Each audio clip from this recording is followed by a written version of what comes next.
contenidos en el tema de el manejo de la hemorragia postparto. Es por eso que el webinar de hoy se denomina Prácticas clave que salvan vidas en la hemorragia postparto. ¿Qué hacer en la hemorragia postparto? Quizá algunos no lo sepan, otros sí lo sepan de quienes estamos acá.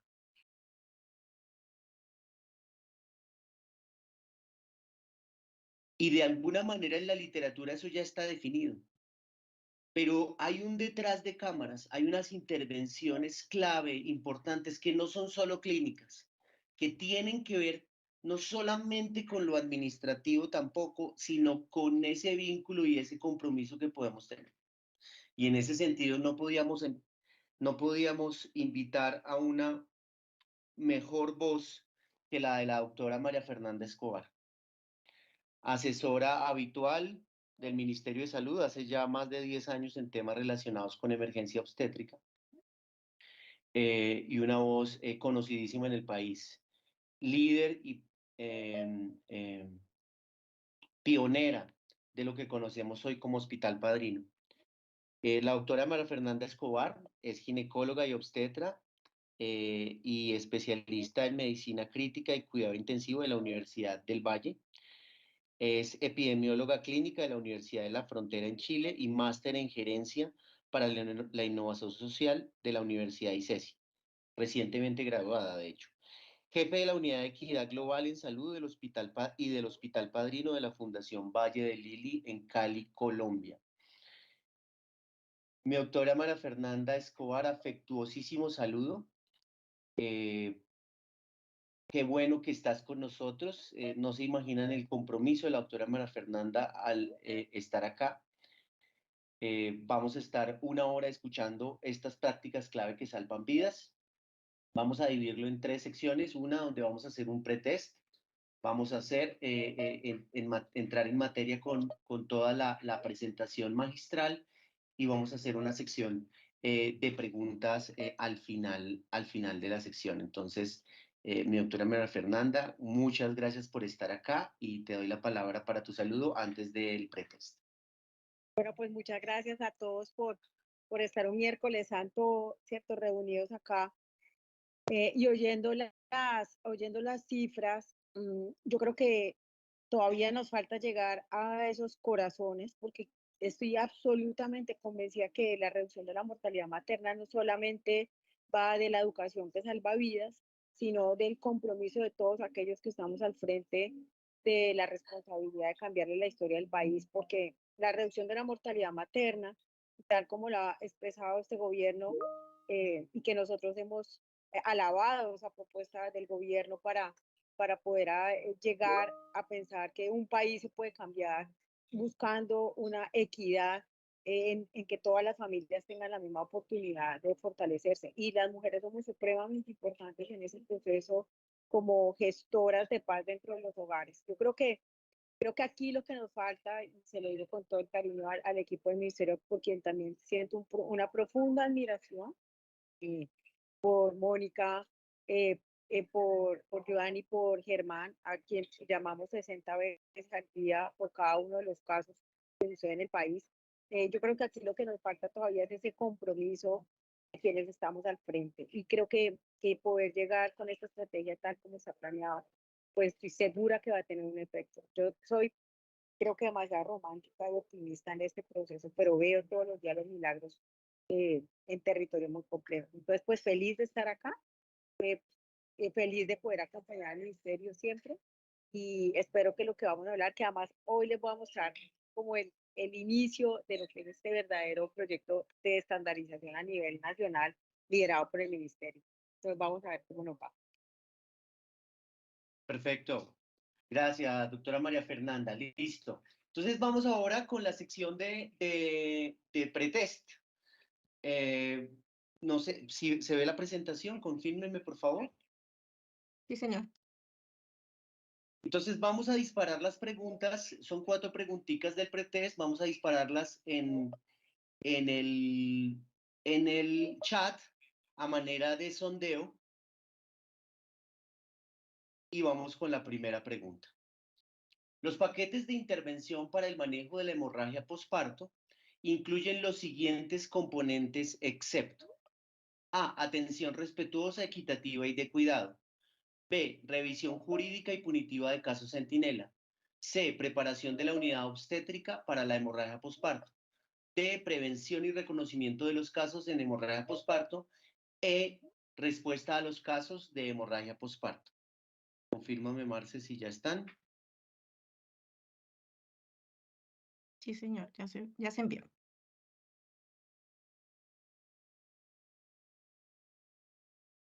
Vamos a dar 20 segunditos para contestar.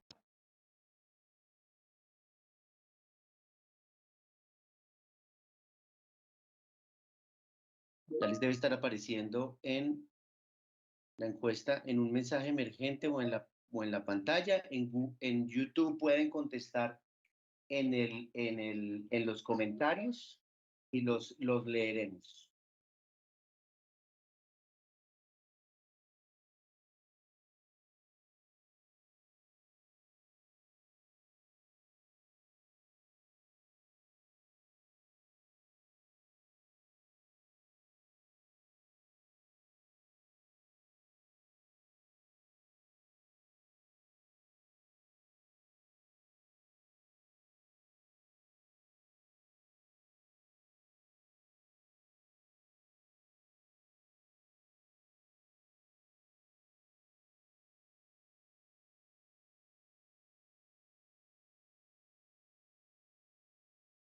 ¿Ves las respuestas?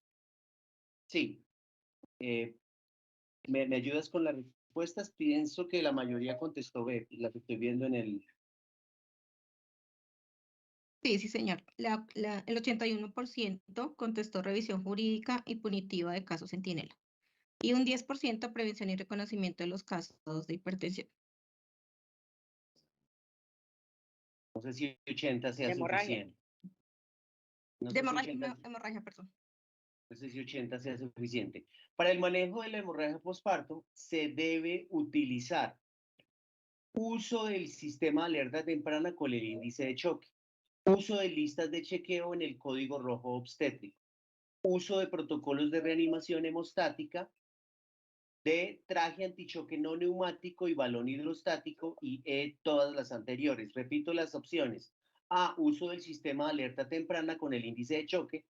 B, uso de listas de chequeo en el código rojo obstétrico. C, uso de protocolos de reanimación hemostática. D, traje antichoque no neumático y balón hidrostático. Y todas las anteriores. Bueno, hay más o menos consenso, ¿cierto, Marce?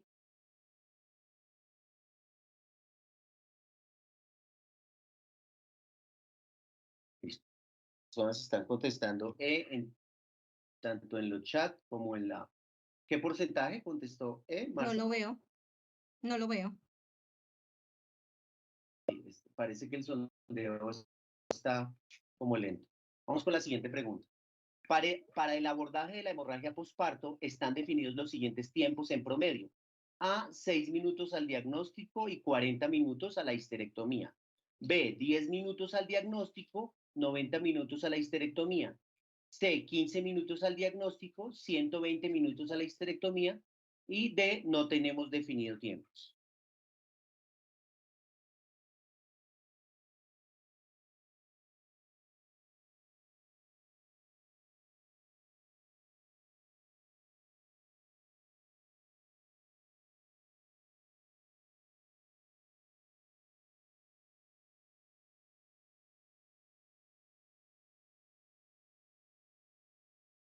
Este sí tenemos que esperar el resultado. A ver. Marce, ¿cómo van los resultados? No los puedo ver yo en este momento. El 58%, 6 minutos al diagnóstico, es decir, la A. El 5%, C, 15 minutos al diagnóstico, 120 minutos a la histerectomía, y el 25% no tenemos definidos los tiempos. No sé por qué salen entrecortadas las respuestas, pero bueno, el 62% dice que la A.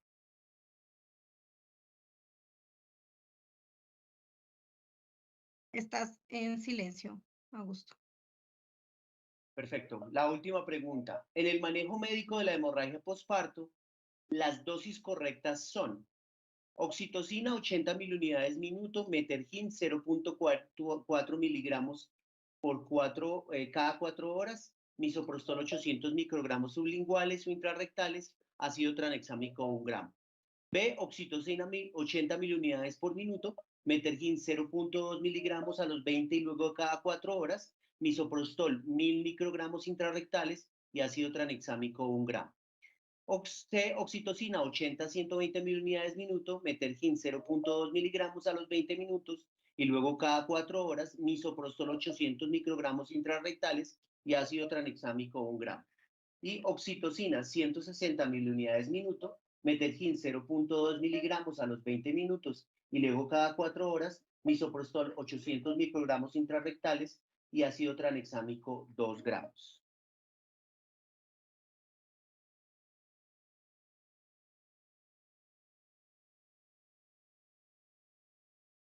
Contesten, por favor. Hay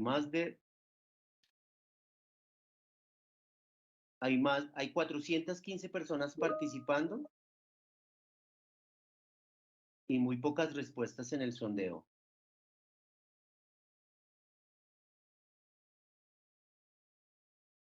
$415 personas en el Teams y 140 personas en YouTube.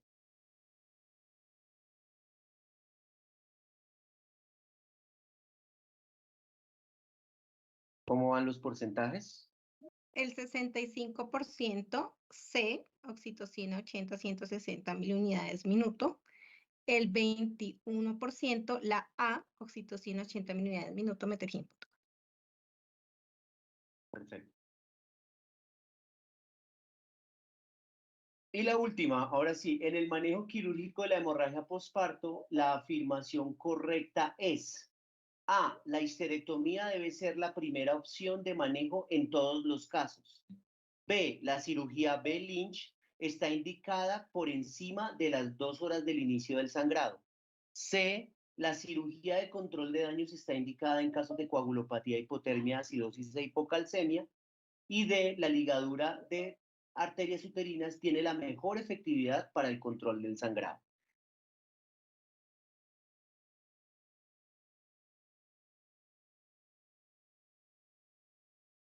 ¿Ya está liberada? Sí, señor.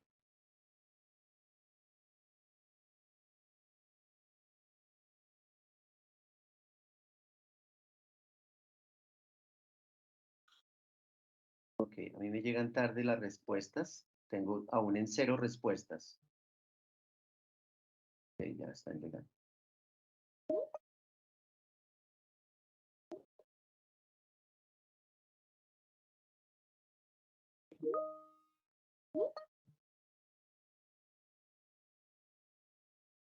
¿Cómo se dan las respuestas?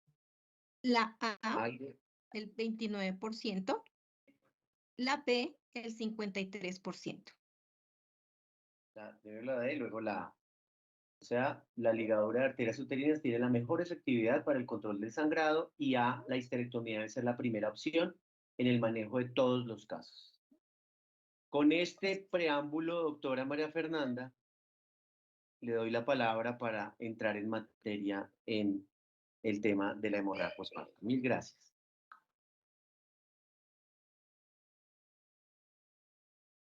Tienes Doctora, mute, el estás en mute. micrófono.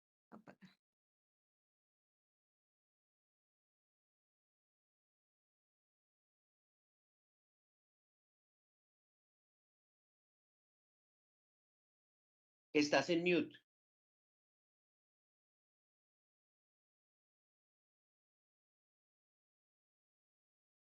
Estás silenciada.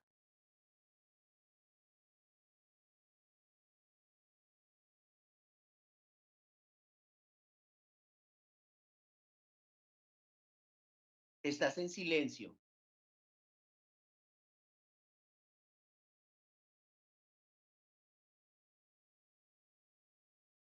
Damos un minuto, verificamos acá.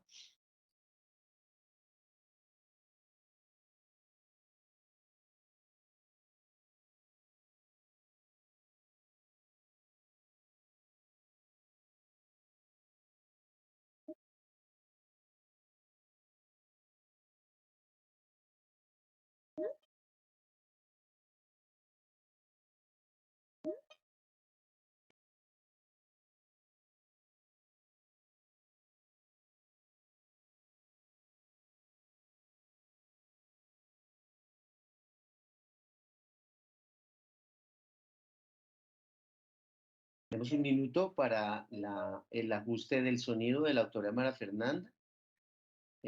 Julián y Javier me podrían confirmar qué podemos hacer con el usuario de la doctora Mara Fernanda. Los permisos del sonido están activos.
Parece que ya. Hola, ¿me escucha? Ahí ya, doc. Sí, señora. Ah, listo. Y tampoco me dejaba compartir. Vamos a ver, va saliendo como 20 letreros. Comparte la pantalla, te esperamos.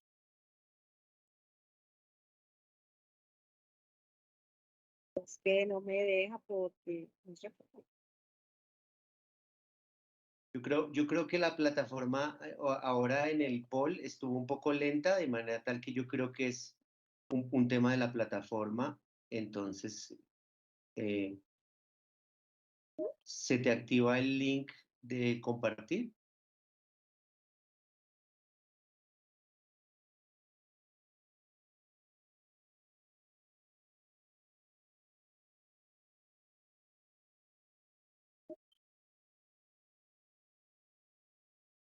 Si quieres me puedes mandar, tal vez yo pueda compartir.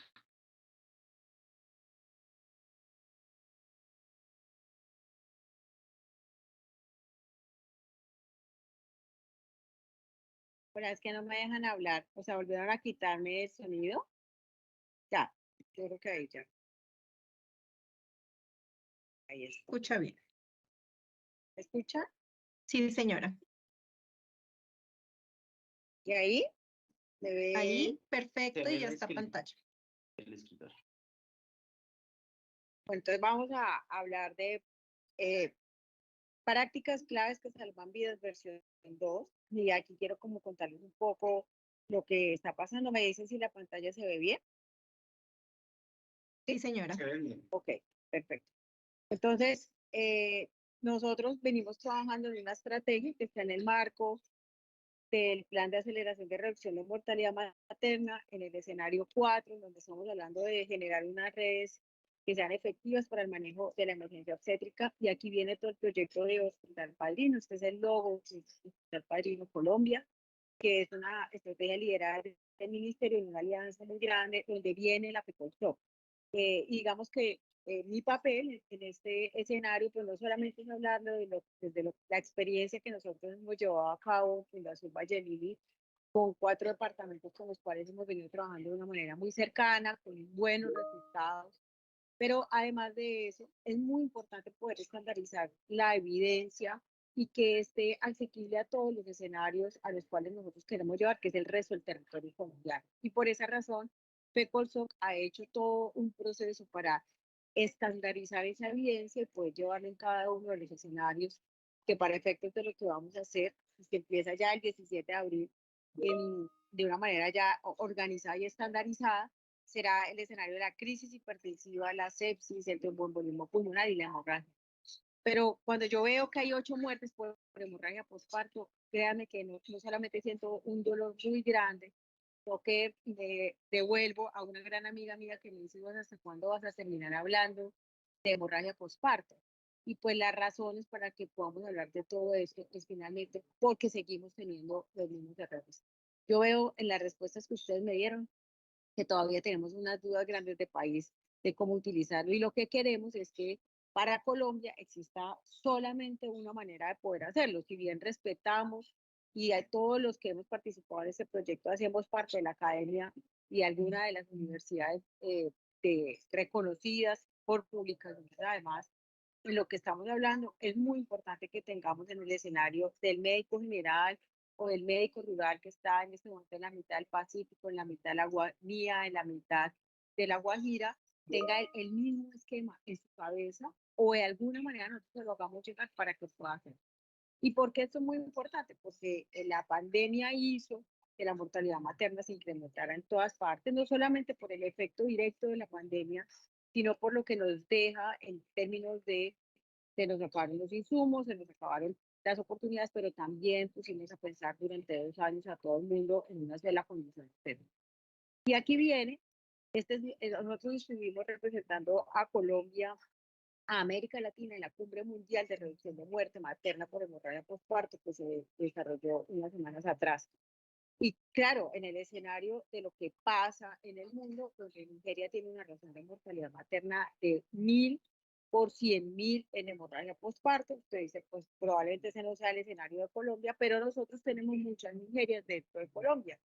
Y un municipio como López de Micay, ahí me puedo equivocar en el número, puede tener una muerte, una razón de mortalidad materna por hemorragia cercana a 2.150 por 100.000 la última vez que lo revisamos en el acumulado mundial, porque es que si yo estoy en la mitad de López de Micay a las 5 de la mañana, pues no tengo cómo sacar una paciente, ¿qué puedo hacer yo para evitar que ella se muera? Y esta es parte este es parte del escenario de por qué la hemorragia postparto sigue siendo y será, hay un llamado a la acción desde la Organización Mundial de la Salud, con más de 130 líderes globales que se van a ir alrededor de esto. Y nosotros hemos mostrado como Colombia tiene un ejemplo para lograr esa reducción, pero hoy con 8 muertes maternas yo creo que estamos en la obligación de evitar que esto pueda progresar o pueda llegar mucho más alto. Porque en términos de lo que vemos después de lo que pasó en la pandemia, estamos casi en el reporte del año 2014, donde la hemorragia postparto, dependiendo del territorio, puede llegar a ser la primera causa de mortalidad materna. Y en donde nosotros sabemos, que este es el reporte del Instituto Nacional de Salud, sí tenemos una razón de mortalidad materna preliminar mucho más alta. Perdón, el doctor Gallego y todo el equipo del ministerio siempre me dice que esto está mucho más allá de lo que debería ser, pero sobre una meta reportada, digamos, de manera oficial, pues tenemos una obligación muy grande de bajar este número y yo sí creo que vamos bien, pero creo que esta semana lo que nos dijo fue, no, estamos bien, pero ojo que no como pensamos. Y la hemorragia postparto, para el reporte oficial desde el ministerio, pues sigue siendo la segunda o primera causa, como les digo, dependiendo del territorio, y lo vemos mucho, sobre todo en el difícil acceso, pero estamos 12 años atrás de lo que deberíamos estar para un país que tiene una cantidad de niños y que tiene una inequidad enorme de la oportunidad que le damos a esos niños de un país mejor.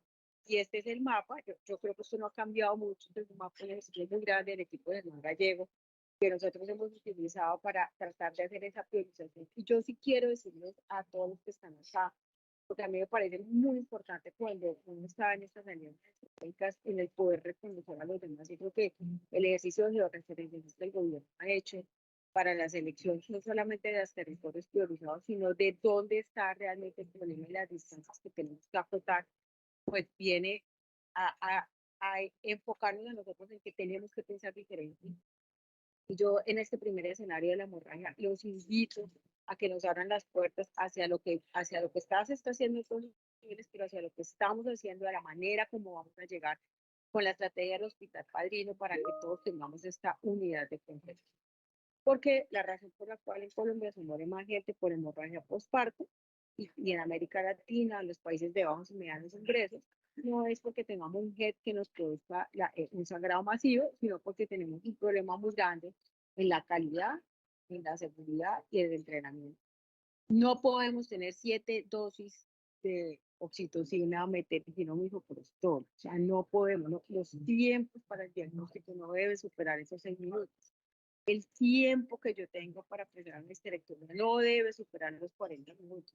Y si todos estamos enfocados en ese, pero además aprendemos a pedir esa ayuda desde todos estos escenarios donde se están tratando de generar, pues vamos a tener una menor oportunidad. Y cuando usted revisa por qué se mueren las pacientes por hemorragia, se mueren porque tenemos una tasa de cesárea extremadamente alta en el país, donde la cesárea es una causa sine qua non de aumento de sangrado, donde tenemos una distribución difícil de hemoderivados, o sea, los hemoderivados en los niveles espinal no están autorizados para su utilización, pero muchas veces vemos que ahí se concentra el problema. Y tenemos algo que siempre he hablado con mi jefe, la doctora Marcela Granados, que nos ha apoyado incondicionalmente en este proceso, y es, siempre me dice, ¿dónde está el problema? ¿En la flecha o en el hilo? Y resulta que tenemos un problema muy grave porque hay monitores en muchos sitios, pero los monitores no se usan todos los días. Estábamos en Timbiquí hace poco y nos dieron esos monitores, no sirven. Entonces, yo no había aprendido.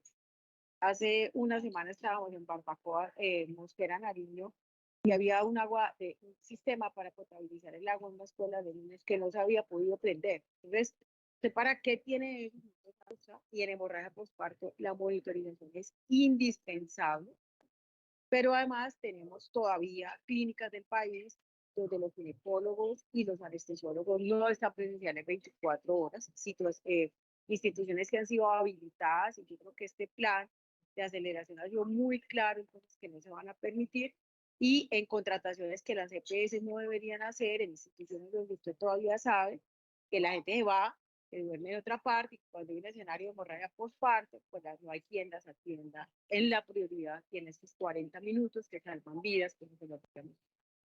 Y tenemos un condicionante adicional, debido al aumento de la tasa de cesárea y a toda la incidencia placentaria, tenemos unas condiciones mucho peores de hemorragia, pero adicionalmente, como tenemos una carga de enfermedad mayor, son muchas de las pacientes que antes fallecían por trasplante renal, porque eran niñas cardiópatas, hoy se embarazan, pues todas esas mujeres vienen con una carga de enfermedad que aumenta su probabilidad de muerte. Y en esta cumbre que estuvimos viendo, una de las condiciones es que aún en Suecia, ¿cierto? Aún en California, existen unas tendencias diferentes al sangrado. Por ejemplo, cuando usted tiene un país con una incidencia muy alta de partos pretérminos, los embarazos tempranos que tienen partos tienen un riesgo más alto de hemorragia postparto. Eso probablemente asociado a un fenómeno inflamatorio que tiene base, pero una de las condiciones adicionales que se están viendo es la presencia de la anemia. Y ahí el Woman Trial 2, que es un estudio muy grande, que ahora les voy a mostrar el 1, el 2, que viene con una fuerza increíble para el uso de ácido tranexámico, ha demostrado cómo la anemia es un factor independiente para el desarrollo. Y esto me preocupa un montón en escenarios como la Guajira, por ejemplo, donde vemos un montón de pacientes muy anémicas, pero la anemia per se y la razón de por qué la anemia causa esta hemorragia es porque se cambia la viscosidad, se cambia la actividad del endotelio, se cambia la herencia plaquetaria. Y en ese Woman Trial, donde encontraron como pacientes, el promedio de hemoglobina de las pacientes que fallecieron era 6.9, que es muy bajita. Este estudio es en parte hecho en Pakistán, en una región islámica donde no comen mucha carne, pero parte de lo que nosotros probablemente hacia donde nos vamos a tener que migrar es hacia esa prevención primaria, en realidad, que es el verdadero control prenatal y la atención preconcepcional. Entonces, ¿cómo yo puedo organizar, cierto, para un sistema que tiene nivel 1, 2, 3 o 4, que tiene este escenario? Este es el Charco Nariño, todos que no lo conocen, pero es un escenario donde usted se aproxima de una manera muy clara a los escenarios de pobreza extrema, donde hay menos de 5.000 pesos para todas las actividades diarias que puede tener un ser humano, pero en donde hay que acceder mediante diferentes condiciones. Está en nuestra ida a Timbiquí hace más o menos un mes. Aquí no sé si van a alcanzar a ver a debajo de todos esos escenarios de manglares, hay mujeres recogiendo piangua para poder comer. Y usted tiene que llegar a Timbiquí, ¿cierto? A través de este escenario, que no siempre es fácil, dependiendo de las condiciones climáticas que usted esté, y en donde nos aproximamos a una realidad diferente, en donde lo que... Hola, ¿me están oyendo? Sí, señora, se escucha bien.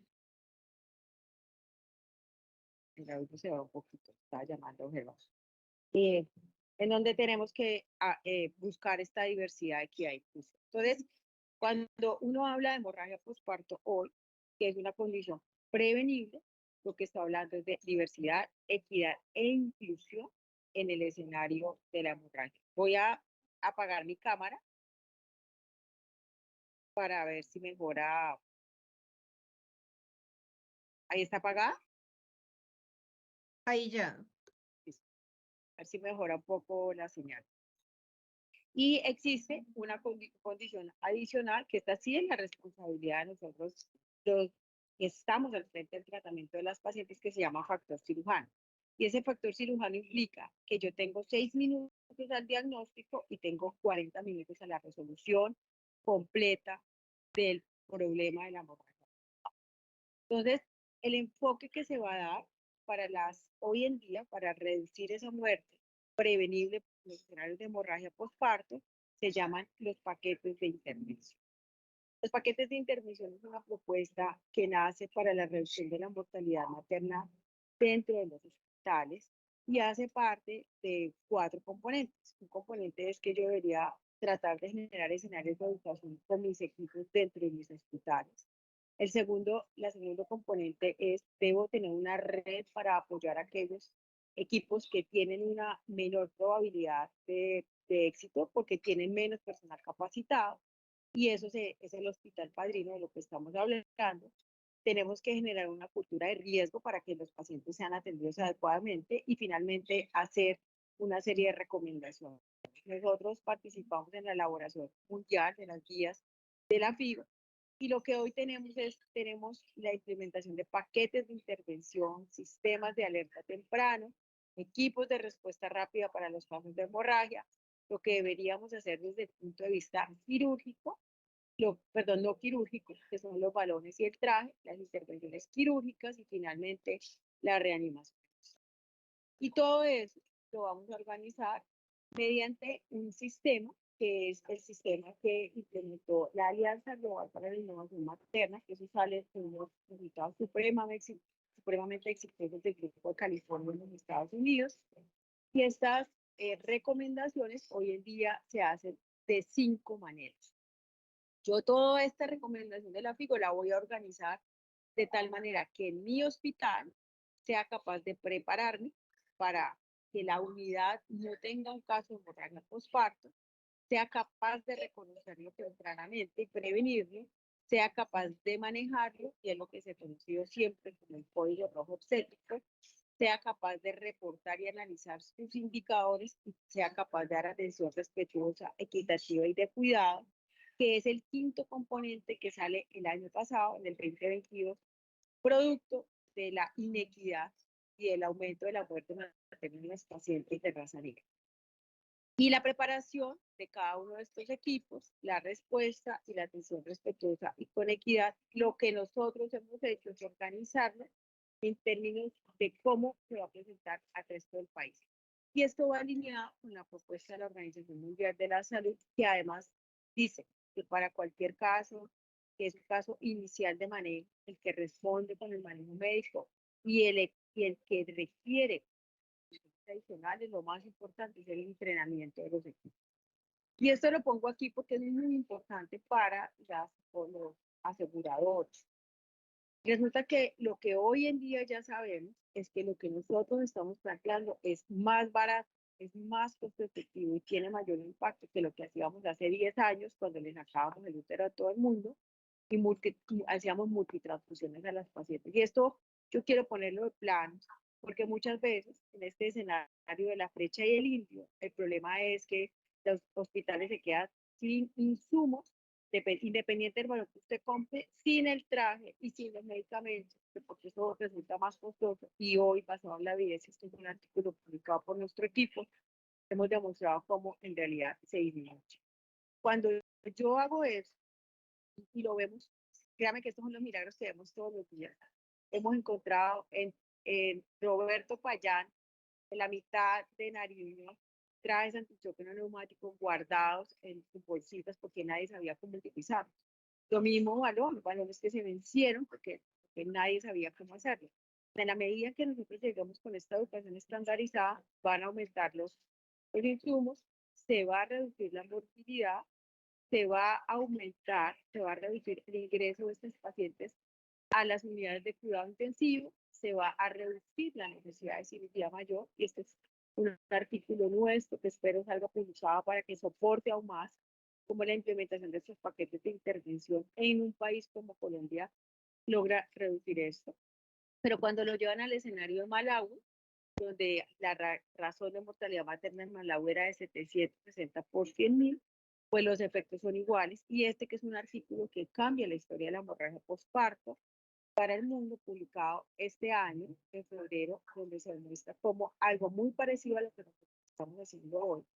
En un país con 1.000 por 100.000 de hemorragia postparto de muertos, tiene una reducción significativa y muy rápida de la mortalidad. Entonces, cuando usted tiene sus argumentos, y esta es la razón por la que le hemos dado tanto peso en esta introducción, pues no es que sirve de nada saber cómo va a colocar la oxitocina y el BTG si usted no cumple todos los componentes para que dentro de la unidad esté listo para la implementación de los paquetes de intervención. Y con esta introducción es con la cual el Hospital Padrino y soportados en lo que la FIGO ha recomendado, en estas recomendaciones que sacamos el año pasado, pues vamos a ir con mucha fuerza a decir a todo el mundo este es el que es.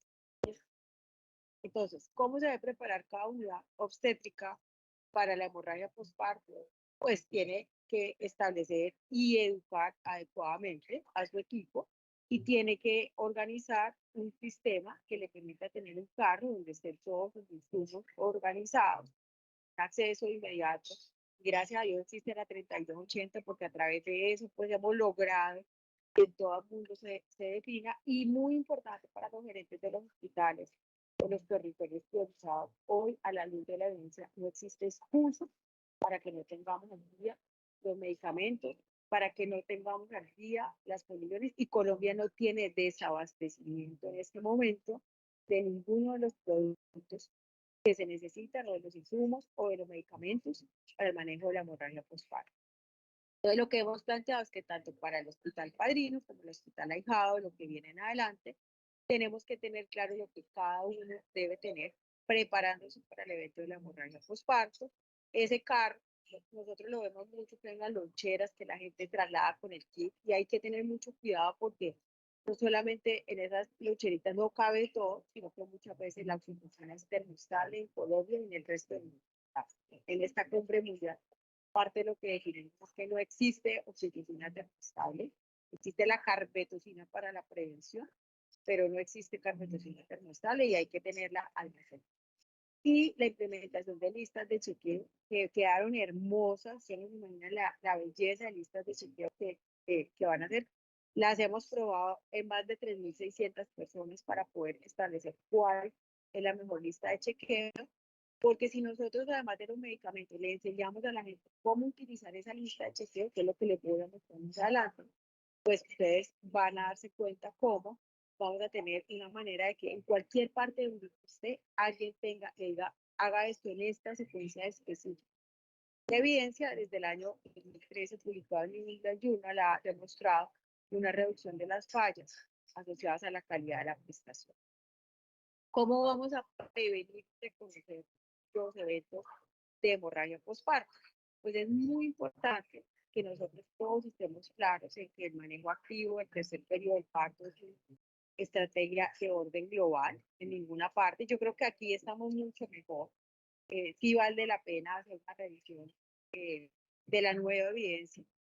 Pero dentro de esa evaluación es muy importante que los hospitales puedan, tanto el padrino como el ahijado, identificar el riesgo de la hemorragia postparto, ser muy claros en que todas las pacientes deben recibir oxitocina de manera intramuscular o endovenosa 10 unidades al momento del nacimiento, y establecer unas medidas para saber si esos pacientes pueden o están sangrando y en qué momento están empezando a realizar un proceso de choque. Y estas tablas, que también las vamos a dejar, son tablas que han sido probadas en los escenarios internacionales, son específicas para decir, mire, si yo tengo un paciente que tiene alto riesgo de sangrado por hemorragia, ¿en qué lugar debería tenerlo? ¿Cómo deberíamos clasificarlo? Y además de esa clasificación, ¿cuándo debería transfundir? Y los sistemas de alerta temprano para que usted decida cuál es el que va a utilizar. Entonces, mire, el médico, nosotros los médicos tenemos la peor estimación subjetiva del sangrado, por eso hay que entrenar a las enfermeras y a las auxiliares de todo lo que nosotros establecemos con ellas. Es muy importante que ellas hagan parte de esto porque son muy buenas para la identificación del sangrado. Y existen diferentes maneras de uno alertar y darse cuenta que la paciente está sangrando de más. Estas bolsas, y aquí hemos tenido una discusión muy grande porque parte de lo que decía el equipo era, vamos a poner a comprar los hospitales bolsas. ¿Cómo les parece que hay un estudio que se llama el EMOTI, que sale publicado en octubre de este año, que demostró que cuando usted pone un insumo como una bolsa de estas y mide y organiza a la gente para que la gente empiece a mirar la bolsa, porque también nos ha pasado que ponemos la bolsa y nadie la voltea a mirar, y educa a la gente, se da cuenta cómo a través de esa cuantificación, cuando un paciente, este paciente, por ejemplo, ha sangrado 750 en un parto, usted dice, esta señora ya tiene un parto, ya la detección se vuelve más precisa. Y el EMOTI, que viene con mucha fuerza, un estudio que costó más de 16 millones de dólares realizado a nivel global, va a demostrar cómo esta medición más precisa del sangrado es tan importante. La otra, las compresas. Si yo estoy utilizando un paquete de partos que tiene 10 compresas y el médico me pide otro paquete de compresas, pues ya estoy utilizando 20. Resulta que cada una de estas compresas que está completamente llena, empapada de sangre, puede pesar hasta 200 cc de sangre. Cuando usted multiplica, pues fácilmente un paciente sangrado más de 1000, no lo hemos cuantificado. Y eso en el escenario de la hemorragia postparto intraquirúrgica es muy importante, porque hoy en día, especialmente en países de bajos ingresos, el riesgo de muerte por hemorragia postparto por una cesárea es mayor al 80% de lo que se presenta en un parto. En muchos escenarios de los que nosotros alrededor del país vemos que esto es un ejercicio muy fuerte de la Universidad de Antioquia, y es muy importante que si se va a utilizar la tabla, esa tabla se entienda, porque el sensorio, estas tablas se leen, en el caso de ustedes se leería de izquierda a derecha. Lo primero que se afecta es el sensorio, después se afecta la perfusión y finalmente los signos vitales. Por eso es que nosotros hemos considerado siempre que esta tabla debe permanecer en los escenarios, pero darle mucha fuerza a cómo se afecta el sensorio y la perfusión en una paciente que empieza a sangrar. Y el sistema de alerta temprano más importante que tiene el mundo hoy en día se conoce como el índice de choque, que es la relación entre la frecuencia cardíaca y la presión arterial sistólica. Es una recomendación de la FIGO, la implementación del índice de choque, para alertar la presencia y la estadificación. Esta parte de lo que nosotros hemos peleado no solamente es que se use, sino que a ese índice de choque menor a 0,9 clasifique una paciente con una hemorragia en un estadio 1, cuando el índice de choque está entre 0,9 y 1,4, estadio 2. El índice de choque mayor a 1,4 es el estadio 3 y el estadio 4 es una paciente que colapsa. ¿Por qué se decidió utilizar este índice de choque con esos puntos de corte? Y ahí hay una revisión. Nosotros desde la Fundación, por ejemplo, utilizamos unos índices de choque más altos para el estadio 3, pero la evidencia ha sido muy fuerte hoy en demostrar cómo es el índice de choque por encima de 1,4 se asocia a peores desenlaces, y por encima de 1,7 es un disparador de la necesidad de reanimación hemostática y de la probabilidad. Y hemos hecho una correlación entre cómo ese sensorio, la perfusión y el índice de choque se correlacionan muy bien. Miren que en diferentes momentos de la historia de la hemorragia hoy se unen esto, y esta tabla hará parte de las especificaciones para que la gente tenga diferentes maneras de identificar quién está sangrando y quién ingresa en un estado de choque hipovolémico porque su índice de choque es mayor a 0,9. Cuando yo además de esto tengo la posibilidad de tener unos gases arteriales, por favor la utilización de índice déficit de base por encima de 0,9 está clara, perdón, de 9 está súper relacionada a un choque severo. Y por eso por encima de 6, de menos 6, menos 6, menos 7, entre más negativo sea el número, pues más choqueada y más compromiso desde el punto de vista de definición celular tiene cada una de estas pacientes. Entonces, miren, yo me preparé, ahora monté un sistema para prevenir y en el caso de que, la paciente, a pesar de la prevención sangre, tengo como identificarla rápido, sea que cuantifique en una bolsa, sea que mida las compresas, o sea que rápidamente identifique el índice de choque como un marcador de inestabilidad hemodinámica. Y en los escenarios, que son los hospitales padrinos, tengo que medir bases a compresas. Entonces, ¿qué voy a hacer?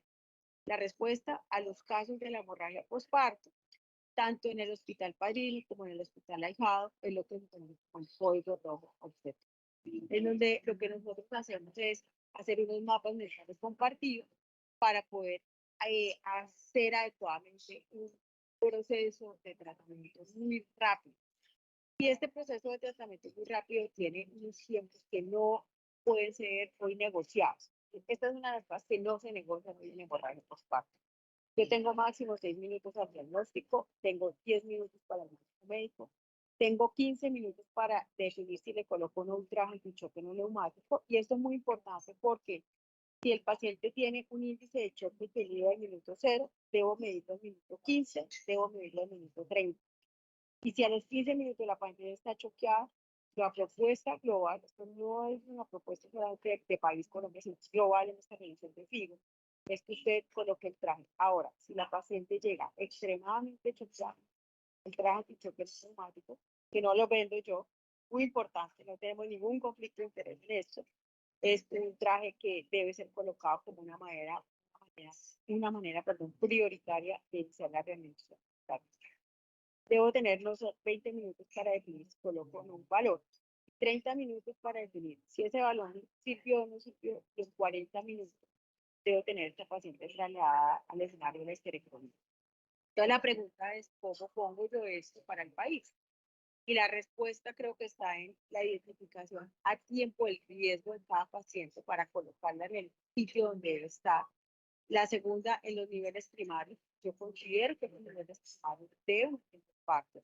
Debemos fortalecer niveles primarios que tengan el compromiso y las competencias. Y la tercera es a un sitio donde las sean las mejores y se presente un parto, ¿cómo hacer para tener un sistema de referencia y contrarreferencia adecuado para poder? Pero el éxito está en el 95% de los casos, es que se haga lo correcto en 20 minutos y es lo que es con el código rojo. Entonces la enseñanza hoy en día es que, y este es el grupo que tiene un hospital primario, hoy en día normalmente lo que tiene es, tiene 3 personas, tiene un médico, una enfermera y un auxiliar de enfermería, o 2 auxiliares de enfermería.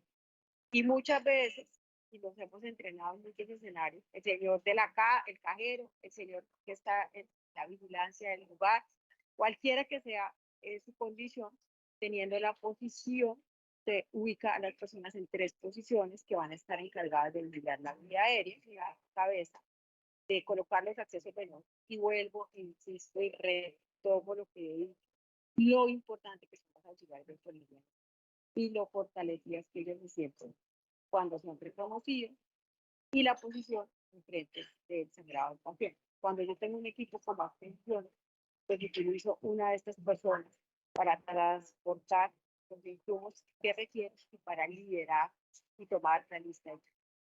Y el mapa mental compartido que se utilizará en la mayoría de las ciencias del mundo es el ABCD.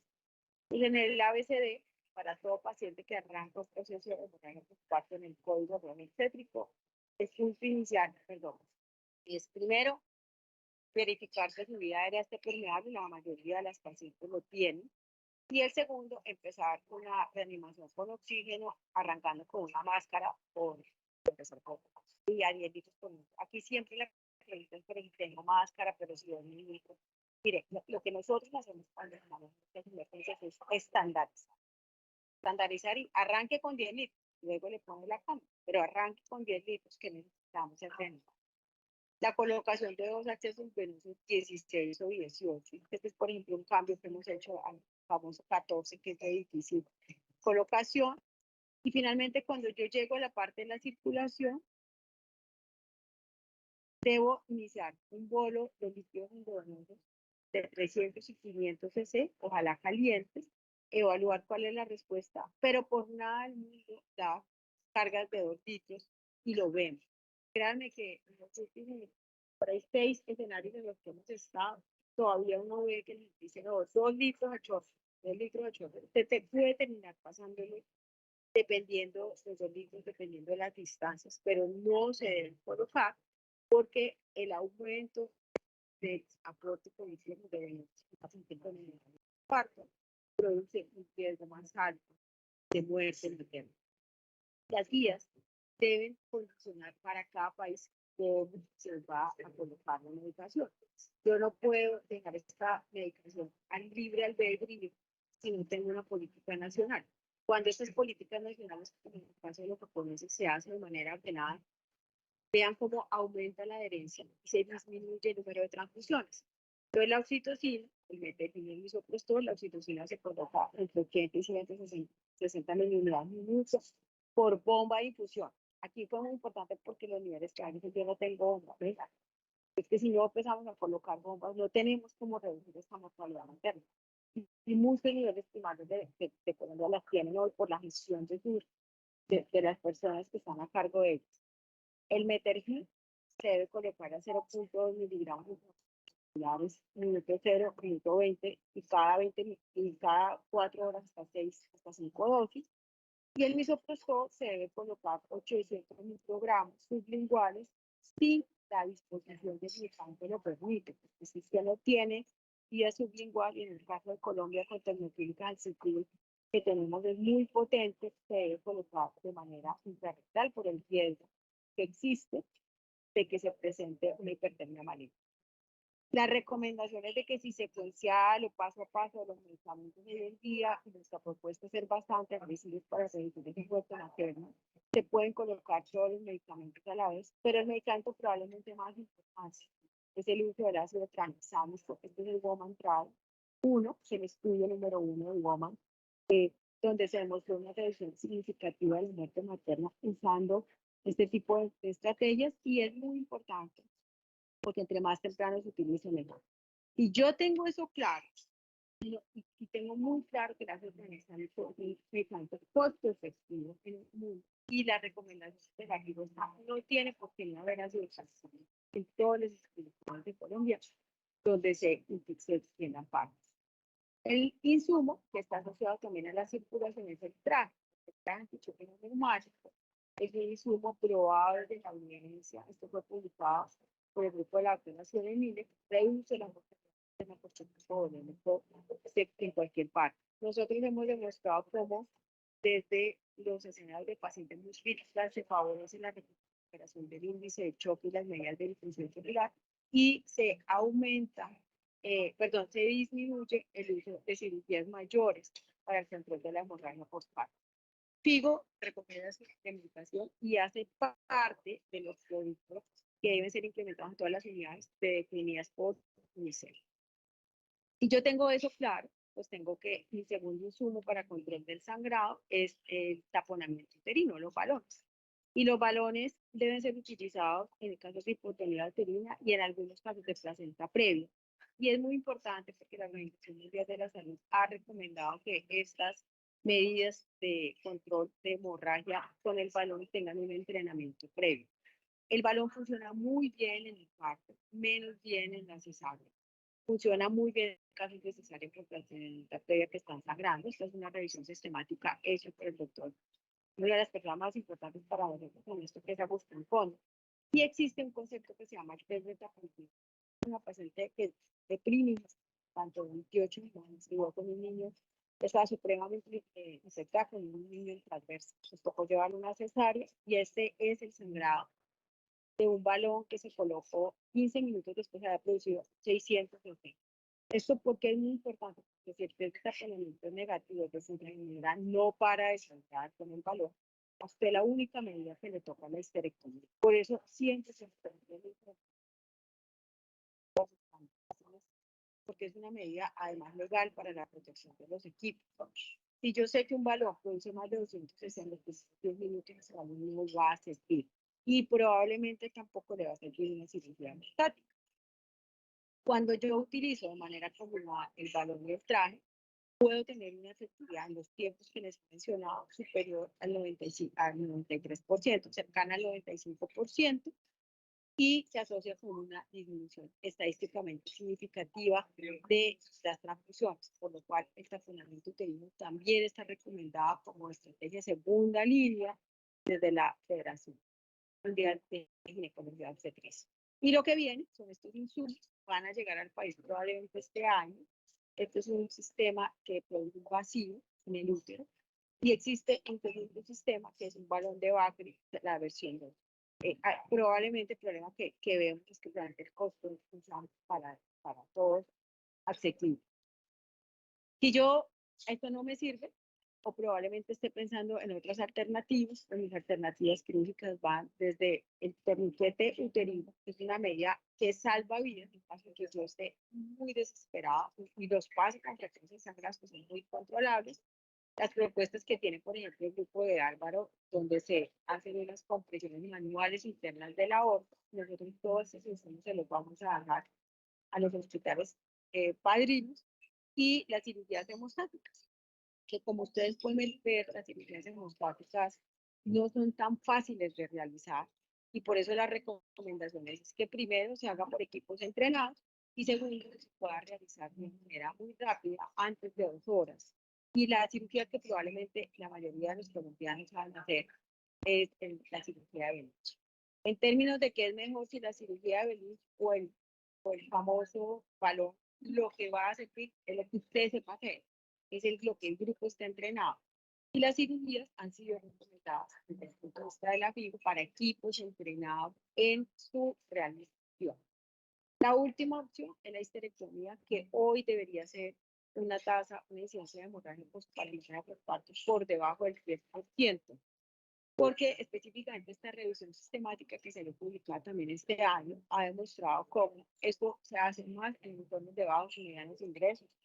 Nosotros hemos ido a territorios donde no se colocan un chacual en un traje por parte de los obstetras, y por eso los ginecólogos y la población está hoy tan comprometida en hacer parte de este proceso educativo. Y resulta que la mayoría de las histerectomías del mundo se realizan en pacientes en las cuales no se hizo el manejo médico adecuado, no se les dio las opciones de traje y balón, y esto ha generado una morbilidad y una mortalidad muy alta y una probabilidad de sepsis. Que entonces termina uno viendo que la señora no se murió de hemorragia postparto, pero murió de la sepsis abdominal secundaria. Por eso la recomendación desde la FIBO es la histerectomía debe ser la última medida, y finalmente esa medida debería ser total dentro de lo posible y la subtotal en caso de que quirúrgicamente sea posible. Cuando a mí se me acaban los escenarios del control y sigue sangrando una paciente por coagulopatía, existe la cirugía de control de daños. Nosotros específicamente diseñamos un módulo para hablar de esta reanimación táctica en los hospitales padrinos, cómo empaquetar y desempaquetar estas pacientes, cuándo hacerlo ante la presencia de estas pérdidas capilares continuas, estos sangrados de difícil acceso. Porque lo que sí hemos podido demostrar es que cuando hacemos esto de manera juiciosa y ordenada, la mortalidad es menor. Esto requiere una capacidad de transfusión sanguínea muy alta, y por eso es que los primeros 30 minutos son tan definitivos en el resto de lo que hagamos. Y aquí nosotros lo que tenemos que hacer es una secuenciación de eventos para permitir esa transfusión al día.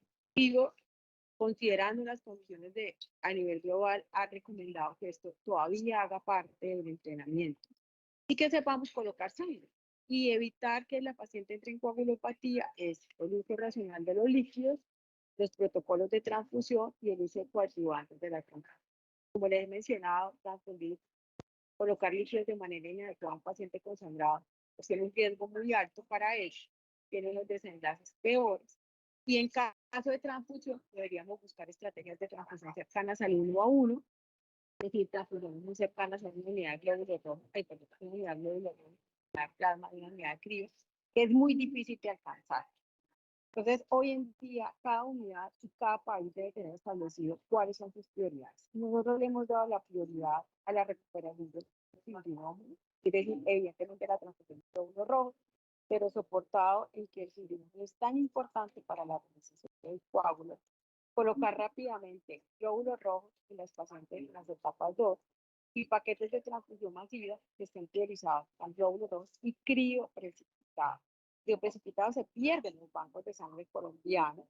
Tenemos una necesidad muy grande de fortalecer su uso. Y probablemente en sitios donde no vamos a poder tener esto, y aquí es que hay que pensar a pensarlo, están los concentrados de fibrinógeno, que son igualmente costosos a lo que cuesta el crioprecipitado, pero puede ayudar. Por eso se recomienda hoy que Figo recomienda y Colombia recomienda que tengamos muy claros esos escenarios.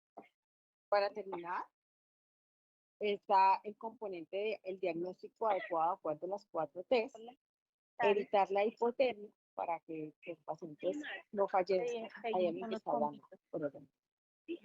Y finalmente el escenario de tener unos resultados.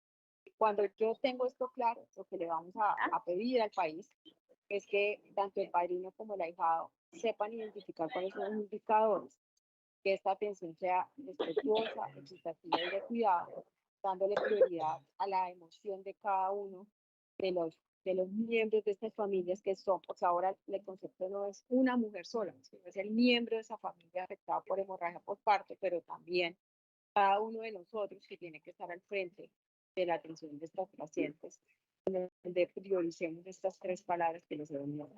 Esto es lo que viene del componente de prácticas cada vez que se habla. Este es el logo número 2 de la versión que hemos hecho. Yo me quiero despedir simplemente con la reflexión de que yo estoy aquí en un escenario con mi familia, donde mis hijos se han pasado 3 veces al frente mío para decirme si estoy lista o no para poder acompañarlos. Pero en ese componente, y estos son los que me acompañan, que son estos dos, componente más importante de la resiliencia es el compromiso que tengamos por cada uno de los niños que hoy merecen un país mejor, por el compromiso que nosotros tengamos, para que más niños puedan disfrutar.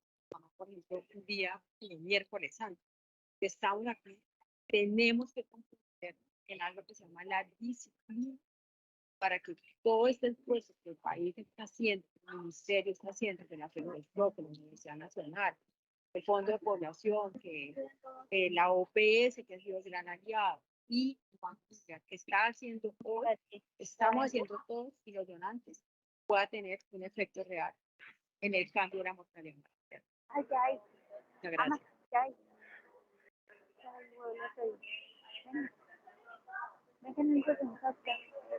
Hola, ¿me escucha? Sí. Doctora María Fernanda. O hablé sola ahora. Gracias, muchas gracias, María Fernanda, bueno, por toda la charla, siempre inspiradora, siempre pertinente en los contenidos. En este punto ya vamos a liberarte para que continúes el estar con tu familia. Quiero abrir el espacio para 10 o 15 minutos de preguntas. Voy a empezar yo, mientras los otros compañeros se animan. Tengo dos. La primera pregunta es, las tablas la tabla de clasificación del choque que vimos con pues que está en todo el marco del código rojo, una de las funcionalidades era la definición de la reposición de líquidos, un poco teniendo en cuenta esto, cómo se podía o qué tanto líquido debería reponerse. Eso a la luz porque claro, estamos acá, la paciente está atendiéndose, la pregunta es, cuantificamos el sangrado, pero ¿qué herramienta usar para la detección de la hemorragia y del choque? Y porque tenemos, viene el índice de choque calculado así raso, por otro lado, la escala de alerta temprana que hemos, digamos, masificado su uso, pero por otro lado esta tabla, esa es la primera pregunta, ¿cómo se usan en el marco de la detección de la hemorragia posparto y del choque por hemorragia posparto? Bueno, ¿me escucha? Sí. Digamos Sí. que hay, ¿Has tenido unos problemas de conexión tal vez, de ancho de banda? Entonces, si puedes... voy a apagar la cámara. Voy a listo. apagar la cámara. Entonces, sí, he tratado dentro de lo posible, perdón por los problemas de la comunicación. Bueno, mira, la pregunta es, ¿qué utiliza tu equipo? Y ahí hemos tenido una discusión muy grande en el mundo porque si en todas y en todas las salas de parto está la tabla del índice, la tabla del choque, y esa tabla está incorporada en el manejo de los equipos. La idea es no sacarlos de esa zona de confort donde se manejan bien y donde la pueden detectar. Pero lo que normalmente vemos es que la mayoría de las veces la tabla está colgada y la gente no sabe cómo utilizarla, ¿cierto? Entonces, el primer ejercicio es evaluar qué utiliza el equipo. El segundo es, mire, no hay una medida mejor que otra. El índice de choque se considera el sistema de alerta temprana estándar en el mundo en hemorragia postparto. No es que el sistema de alerta modificado en obstetricia no funcione, no funciona, funcionan bien. No es que la tabla de choque no funciona, no funcionan bien, pero el índice de choque ha sido el gol estándar por una razón, porque es fácil de aprender, es fácil de aplicar y porque sus estudios son los mejores. Entonces, esa es la razón principal para darle más fuerza al índice de choque. Ahora, yo lo que debería hacer es que si el equipo funciona muy bien con la tabla, donde puedo identificar rápidamente que el sensor o la perfusión y los signos vitales se alteran, pues con eso yo debería poder empezar a trabajar y fortalecer el uso del índice de choque, ¿sí? Pero la invitación sí es a implementarla por estas tres razones que les he mencionado previamente.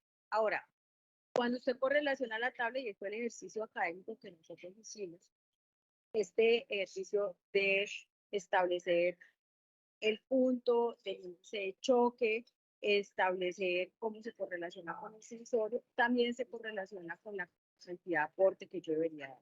Si yo estoy en un paciente que está en una etapa 0, debería colocarle bolos de líquidos endovenosos y no superar por nada el mundo, en este caso, el 2 litros. En los escenarios 2 es donde empiezo a pensar en la transfusión de glóbulos rojos y en el escenario 3 es donde yo empiezo a pensar ya en la transfusión. Que eso lo correlacionas con lo que veníamos hablando, que es, digamos que se mantiene esa línea de aplicar el líquido de acuerdo a esa evidencia. No sé si fue claro. Perfecto. Una pregunta derivada de esta es, para los hospitales ahijado, para la baja complejidad, ¿cómo utilizar el índice de choque entonces como porque claro, tenemos el 0,9, el 1,4 y el 1,7 para disparar la remisión? ¿Cuál sería? Obviamente, aquí tenemos que dar, digamos, indicaciones muy enérgicas y hemos dicho, una hemorragia posparto debe atenderse en un escenario de baja complejidad, en un escenario de alta complejidad, en un hospital padrino. Pero como a la definición de índice de choque se mueve por alrededor de los 1000 y por la repercusión hemodinámica, ¿cuál debería ser ese criterio para indicar inmediatamente la referencia? A ver, el índice de choque por encima de 0,9 está diciendo que un paciente está choqueado. Un paciente choqueado no puede estar en un nivel primario. Así de simple. O sea, yo puedo manejar un paciente que sangra más de 500 y el índice de choque es menor a 0,9 en un nivel primario y dejarlo. Lo que nosotros estamos proponiendo con todas estas estrategias, todo nivel primario, que tenga un índice de choque mayor a 0,9, tiene que estar colocando el plan antichoque y tiene que estar buscando las asesorías desde el hospital padrino para poder definirlo en qué momento, cómo y bajo qué condiciones deben ser trasladados. Porque muchas veces lo que nos pasa, por ejemplo, sobre todo en el Pacífico colombiano, es que sí, el índice de choque era de 1,3, ellos llamaron, activaron, pero en ese momento no hay cómo mandar una lancha, ¿cierto? Entonces, ahí es todo paciente con índice de choque mayor a 0,9 en el primer nivel primario debe tener un manejo completo, debe tener el traje, debe pensarse en transmisión y debe llamar al hospital padrino. Buenísimo, buenísima esa definición. Luz Bolaños hace una reflexión muy importante que quiero introducir como para la pregunta siguiente y es, ella insiste en la necesidad de hacer controles prenatales más completos e integrales para así disminuir las complicaciones durante el parto. Es importante saber el manejo de la hemorragia, pero sería mejor evitar que esto suceda o disminuir la posibilidad que se presenten estas urgencias obstétricas. Sabemos que un poco el enfoque de riesgo en hemorragia postparto ha sido difícil de darle contundencia. Sin embargo, el paquete de intervención de hemorragia postparto tiene la clasificación del riesgo de hemorragia como una práctica de preparación en los primeros componentes de ese bundle. ¿Cómo lees tú eso? Deberíamos, que ha sido discutido siempre, si esa estrategia de identificación del riesgo de sangrado al ingreso de cada mujer que aparece en los bundles de la alianza, eh, qué tanto debe ponerse como una rutina institucional. Sí, yo pienso que eso está, que se debe hacer y pienso que se debe implementar. Y aquí hay una reflexión también adicional acerca del riesgo. Digamos que nos hemos ido en 2 vías, ¿no? O sea, todo mundo tiene ahora riesgo. Ahí sí que hay el 98% de riesgo, entonces no hace bien. Y ahí, digamos que en el equilibrio de lo que se puede hacer, las rutas de atención para cada una de estas eh, identificaciones de riesgo de las emergencias obstétricas está claro. O sea, las tablas han sido validadas, han sido comprobadas, han sido establecidas. Y yo creo que no existe ninguna razón para no hacer, ¿cierto? La identificación de riesgos. Pero sí creo que vamos a tener que buscar un montón en el control prenatal, que mencionado en una de las preguntas de eso, en este aspecto de la anemia. Porque con una evidencia tan contundente como la que viene y sale ahora antes de que este año, debemos priorizar como país, en un país donde han muerto 8 mujeres por los una estrategia preventiva es la prevención. Y eso es algo nuevo, es algo nuevo que tenemos que darle mucho más fuerza. ¿Podrías repetir esta última parte de la respuesta? Mira, resulta que el estudio, el Woman Travel 2, es un estudio que se va a salir con el uso de ácido tranexámico como medida preventiva para todos los partos, no como tratamiento preventivo. Y el estudio, pues no les puedo adelantar, pero les diría que eso va a cambiar la historia del manejo de la mujer, porque ahorita habrá que ponérselo a todo el mundo. Pero ellos encontraron como un factor independiente para la muerte por hemorragia era la anemia al momento del parto. No la anemia como consecuencia de la hemorragia, como efecto. Y entonces se pusieron a analizar, estamos hablando de más de 14.000 pacientes en el mundo con hemorragia postparto masiva, y encontraron cómo las pacientes con hemoglobina más baja, el promedio de la muerte fue 6.8, esas pacientes morían más. Entonces, yo muero más por anemia porque resulta que si estoy anémica, tengo una hemoglobina por debajo de 9, por debajo de 11, que es lo mínimo que debería tener. Resulta que me aumenta el riesgo de que no coagular bien, se llama viscosa, adicionales, como cambios en la perfusión y en la función del endotelio para hacer coágulos. Y esa ha sido la razón por la cual hoy en día, y una propuesta muy grande, y es que entrar anémico al embarazo puede ser que yo tenga menstruaciones muy severas y no tenga tratamiento. Entonces, ellos decían la atención preconcepcional y el control prenatal con énfasis en la reducción de la anemia puede cambiar la historia de la muerte.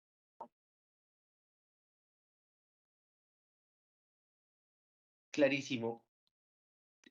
Antonio del Valle pregunta el papel de la carbetocina en el tratamiento, digamos, él lo presenta como por qué no será aún de primera línea teniendo sus efectos como en la prevención, por qué no ha podido ser usado en tratamiento. Entonces él propone, ¿será por los costos? Mira, allá estaban todos los dueños de la carbetocina, ¿no? En esta cumbre mundial. Y la carbetocina no sirve sino para la prevención. La carbetocina no es un manejo para el tratamiento, no está hecha para eso, no hay estudios que lo prueben. Y la recomendación de uso en el tratamiento de off-label y no lo reconoce nadie hoy en día. Pues si yo tengo un medicamento que es de uso preventivo, lo debo usar en el manejo activo del tercer periodo del parto, que es no superior a la oxitocina. Y ahí es el punto más importante del estudio, pues no metiendo superioridad. Y el problema es que siendo termoestable sigue siendo muy costoso. Y digamos que parte de la alianza global que se está haciendo es cómo hacer más barata la fermentación. Que yo en un escenario colombiano no puedo poner tarjetas donde quisiera, no puedo, no hay cómo. Entonces, probablemente el mundo se mueva hacia allá, pero tampoco es que sea tan buena para otras cosas, no. ¿En qué se recomienda hoy en día? Ya acaba de salir un statement muy importante de la FIGO, se recomienda a pacientes con fiebre muy alta en la cesárea de poder tenerlo, y eso sí debería ser considerado para las. Y es una discusión importante con los aseguradores porque hay pacientes a las que no les sirve sino la cardioxipina, como ellas, las que no pueden recibir aportes de líquidos adicionales que están en edema pulmonar, y este statement es muy importante.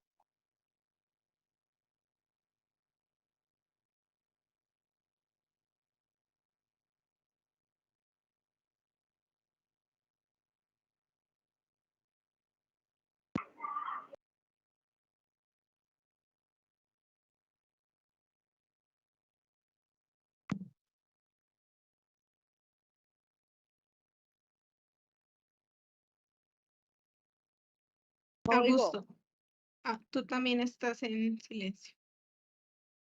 María Fernanda, Hola, sí. te perdimos por un momento. Hola, ahí estoy. Ok, listo. Muchas gracias, doctora María Fernanda. Gracias